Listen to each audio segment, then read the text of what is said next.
عبداللہ صاحب نے اس کے بعد قبل اس کے کہ ہم کسی دوسرے مقرر کو آپ کے روبرو کریں، ہمارے وہ سارے بہی خواہ حضرات جو آج جلسہ سننے کے لیے مدرسے میں ہیں، مدرسے کے احاطے کے باہر ہیں، سڑکوں پہ ہیں، ان سے ہماری درخواست ہے اندر تشریف لے آئیں، اور جو حضرات اندر تشریف فرما ہیں مگر کھڑے ہیں ان سے ہماری درخواست ہے کہ بیٹھ جائیں۔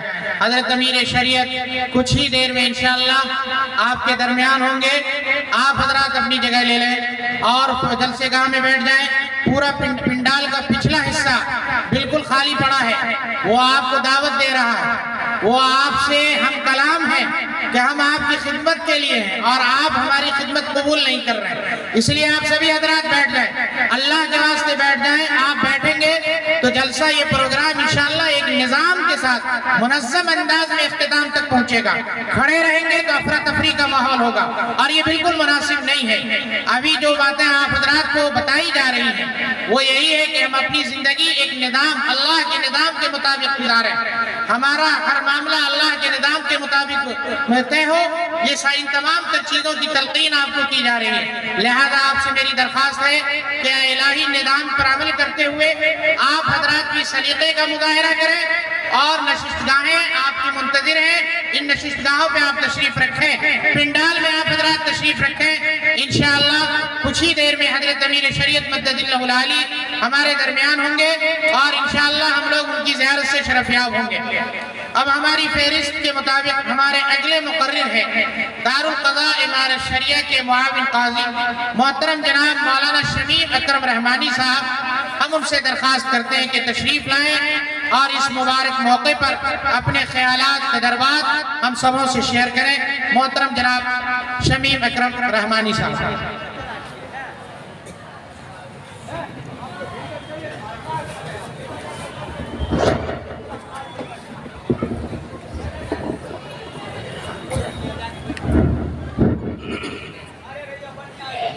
بسم اللہ الرحمن الرحیم وبه نستعین اما بعد قال اللہ تعالی فی القرآن المجید اعوذ باللہ من الشیطان الرجیم بسم اللہ الرحمن الرحیم اعدلوا هو اقرب للتقوی صدق اللہ العظیم۔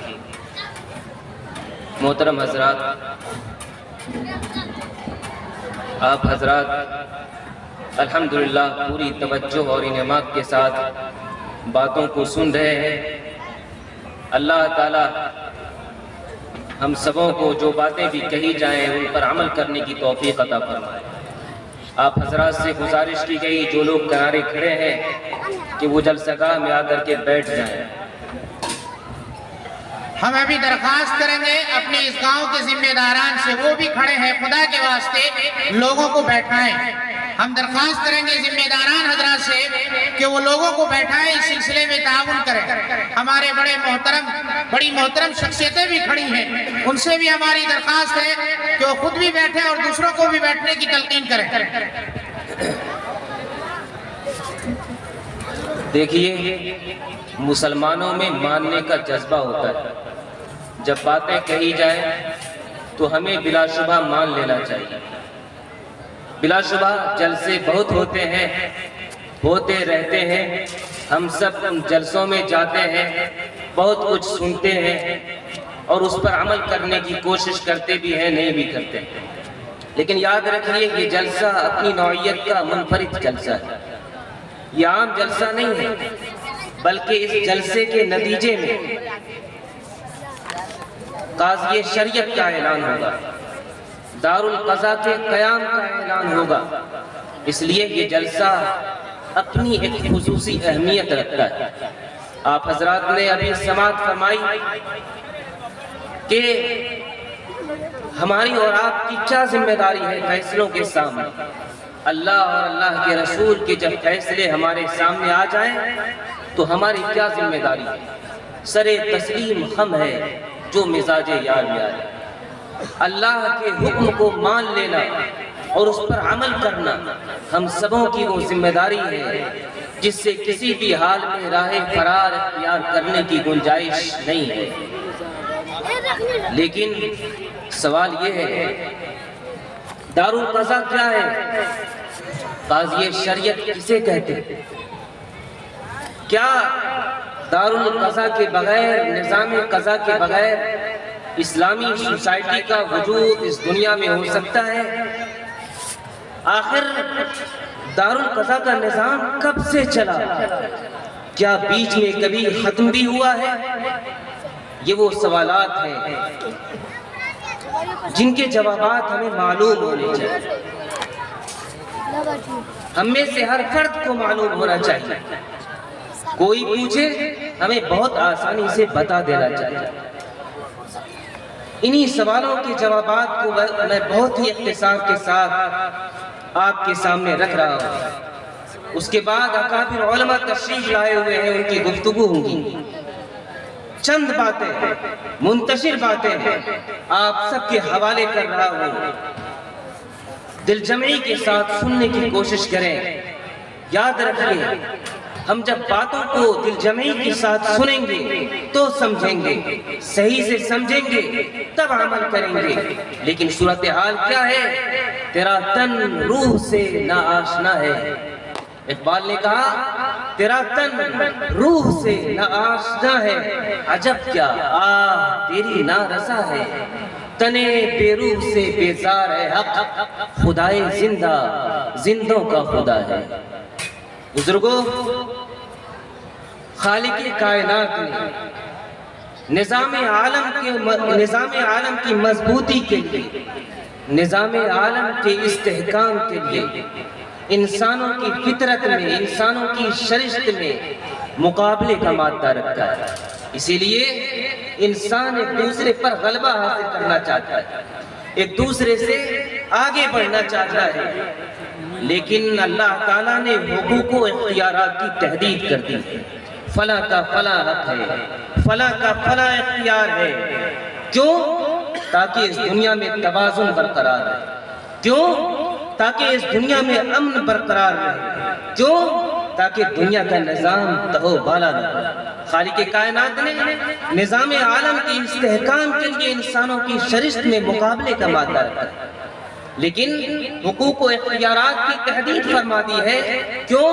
تاکہ کائنات میں توازن برقرار رہے۔ لیکن یاد رکھیں، انسان اپنے حقوق و اختیارات سے زیادہ تر بے پرواہ رہتا ہے، حقوق و اختیارات سے بے پرواہ ہو جاتا ہے، اور جو چیز اسے پسند ہوتی ہے یا جس چیز کو وہ اپنی چیز سمجھ بیٹھتا ہے، اس چیز کو حاصل کرنے کے لیے تگ و دو کرتا ہے، محنت کرتا ہے، حالانکہ فی الواقع وہ چیز اس کی نہیں ہوتی۔ اب اگر دوسرا شخص بھی اسی چیز کو حاصل کرنا چاہتا ہے تو فطری طور پر جھگڑے کی نوبت آتی ہے، فطری طور پر لڑائی کا ماحول پیدا ہوتا ہے، جہاں پہنچ کر اس کے علاوہ کوئی اور چارہ نہیں رہتا کہ کوئی تیسرا صاحب اختیار شخص سامنے آئے، معاملے کو حل کرے، ایسے اصول کی روشنی میں معاملے کو حل کرے جو اصول عام لوگوں کے طے کردہ نہ ہو، خالق کائنات کے طے کردہ ہو، تاکہ اس کے فیصلے کے سامنے سروں کو جھکانے میں بڑا سے بڑا انسان بھی کوئی جھجک محسوس نہ کرے۔ میرے بھائیوں، یہی تیسرا شخص قاضی ہے، یہی تیسرا شخص اسلام کی نگاہ میں منصف ہے، جس کے عمل کا نتیجہ دراصل عدل و انصاف اور قضا کہلاتا ہے۔ یاد رکھیے، قضا اور نظام قضا اسلامی معاشرے کے لیے جزو لا ینفک کی حیثیت رکھتا ہے۔ جس طرح چاند سے روشنی کو جدا نہیں کیا جا سکتا ہے، رات سے سیاہی کو الگ نہیں کیا جا سکتا ہے، دن سورج سے تپش کو الگ نہیں کیا جا سکتا ہے، پھول کو خوشبو سے الگ نہیں کیا جا سکتا ہے، ٹھیک اسی طرح اسلامی معاشرے سے نظام قضا کو الگ نہیں کیا جا سکتا۔ کیوں؟ اس لیے کہ انسان جب اس دنیا میں پہلی سانس لیتا ہے، اسی وقت سے نظام قضا کی ضرورت سمجھ میں آتی ہے۔ انسان جب اس دنیا میں پہلی سانس لیتا ہے، اسی وقت سے نظام قضا کا داعیہ پیدا ہو جاتا ہے۔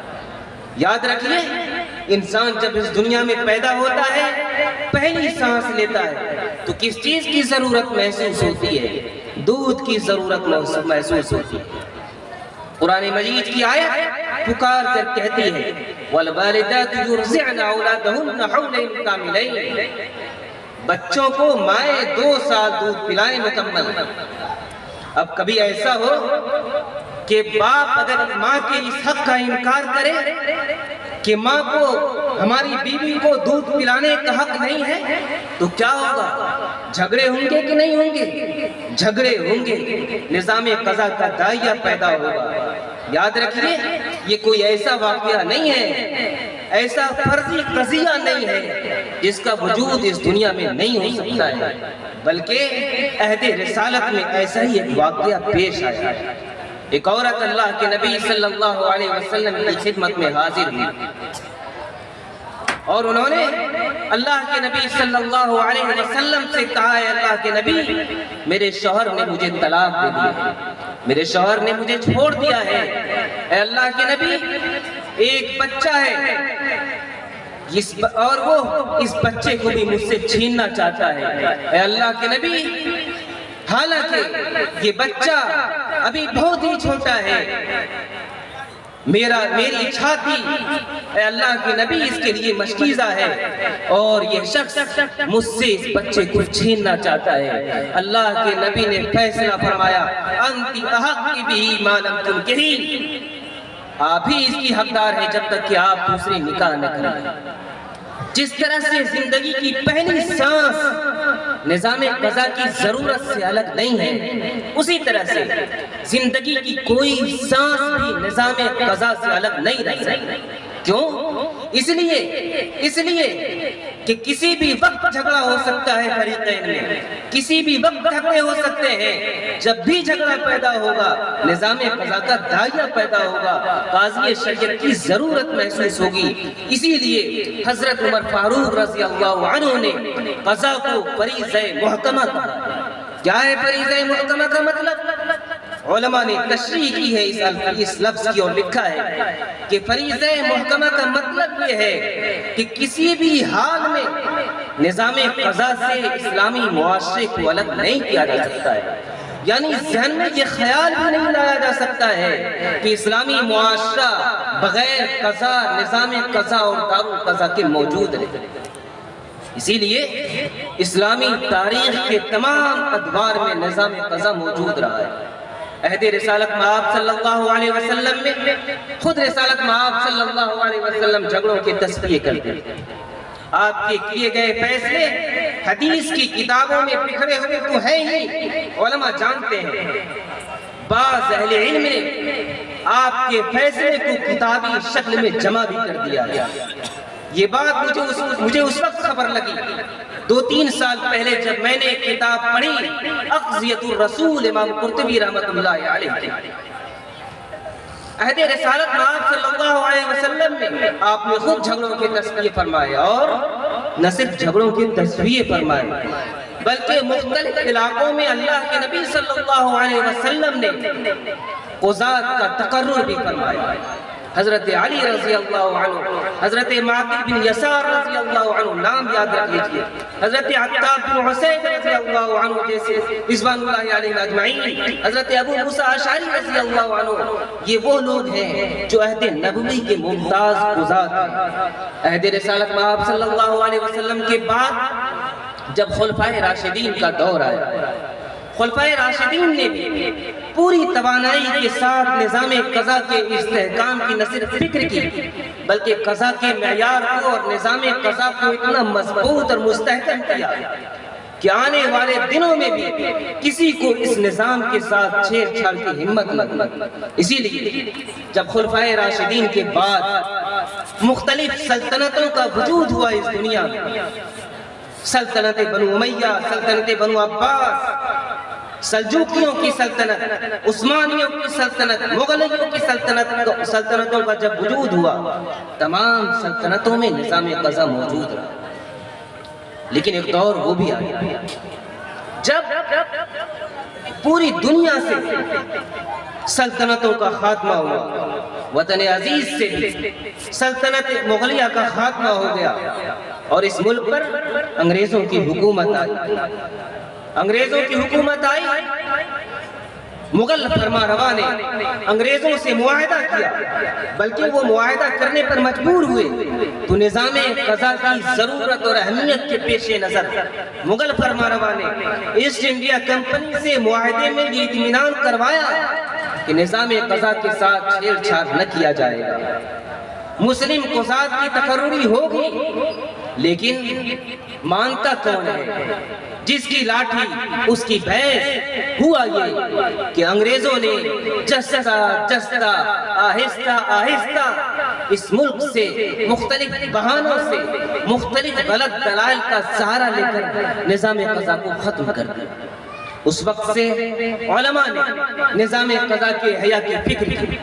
تفصیلات کا موقع نہیں ہے، لیکن یاد رکھیے اس راہ میں جو کوشش سب سے حضرت امیر شریعت زندہ باد، حضرت امیر شریعت زندہ باد، حضرت امیر شریعت زندہ باد، حضرت امیر شریعت زندہ باد، امارت شریعت زندہ باد، امارت شریعت زندہ باد، امارت شریعت زندہ باد، خانقاہ رحمانی زندہ باد، خانقاہ رحمانی زندہ باد، حضرت امیر شریعت زندہ باد، حضرت امیر شریعت زندہ باد، حضرت امیر شریعت مدد اللہ العالی کا مدرسہ عرفیہ سنگرام کے اس احاطے میں اور سنگرام کی اس تاریخی سرزمین پر دل کی گہرائی سے استقبال کرتے ہیں۔ حضرت کو خیر مقدم کہتے ہیں، انہیں اہلاً و سہلاً کہتے ہیں، اور حضرت کی تشریف آوری کو اپنے لیے ہم تمام حضرات باعث سعادت سمجھتے ہیں۔ آپ تمام بزرگوں اور بھائیوں سے درخواست ہے کہ حضرت کو آنے دیں، راستہ خدا کے واسطے نہ گھیریں، مہمان معظم کو اپنی منزل تک، اپنی قیامگاہ تک پہنچنے دیں، کسی بھی طرح کی رکاوٹ آپ پیدا نہ کریں، ان کو اپنی قیامگاہ تک پہنچنے میں کسی بھی طرح کی کوئی دشواری نہ ہو، یہ مہمان کی سب سے بڑی خدمت ہے۔ لہذا ہم اپنے تمام بھائیوں بزرگوں سے درخواست کریں گے کہ حضرت امیر شریعت کو اپنی قیامگاہ تک جانے دیں، راستہ ان کا نہ روکیں، کسی بھی طرح کی رکاوٹ پیدا نہ کریں۔ حضرت امیر شریعت مدد اللہ العالی کا استقبال ہے، ہم انہیں خوش آمدید کہتے ہیں، ہم ان کی تشریف آوری پر اپنی نیک خواہشات کا اظہار کرتے ہیں، اپنی خوشی کا اظہار کرتے ہیں، ہم بڑی گرم جوشی سے ان کا استقبال کرتے ہیں اور اللہ تعالیٰ سے دعا کرتے ہیں یہ سلسلہ انشاءاللہ ہمیشہ قائم و دائم رہے گا۔ آپ حضرت کو جانے دیں، حضرت امیر شریعت مدد اللہ العالی کو جانے دیں، ان کو ان کی قیامگاہ تک جانے دیں۔ ہم حضرت امیر شریعت حضرت مولانا احمد ولی فیصل رحمانی مدد اللہ العالی کا دل کی گہرائی سے استقبال کرتے ہیں، ان کی آمد کو اپنے لیے فعال نیک تصور کرتے ہیں۔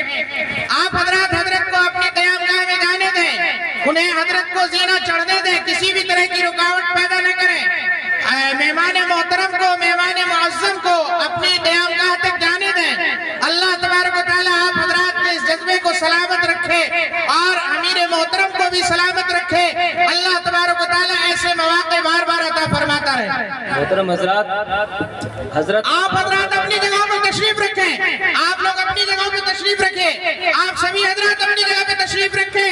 خطاب کا سلسلہ جاری ہے۔ حضرت امیر شریعت سے محبت کا تقاضا یہ ہے کہ ان کی طرف سے ان کے نمائندے حضرات، عمارت شریعہ سے وابستہ قضات اور دیگر ذمہ داران جو پیغام آپ کو دے رہے ہیں اس کو آپ خاموشی سے سنیں، خاموشی سے سنیں، سنجیدگی سے سنیں، خدا کے واسطے افراتفری کا ماحول نہ بنائیں۔ آپ سبھی حضرات اپنی جگہ تشریف رکھیں۔ اس مدرسے کی طرف سے، منتظمہ کی طرف سے جتنے والنٹیئرز طے کیے گئے تھے ان سے میری درخواست ہے کہ تمام سامعین کو بیٹھائیں، آئے ہوئے تمام بزرگوں اور بھائیوں کو بیٹھائیں، ان کو اپنی جگہ تک لے جائیں۔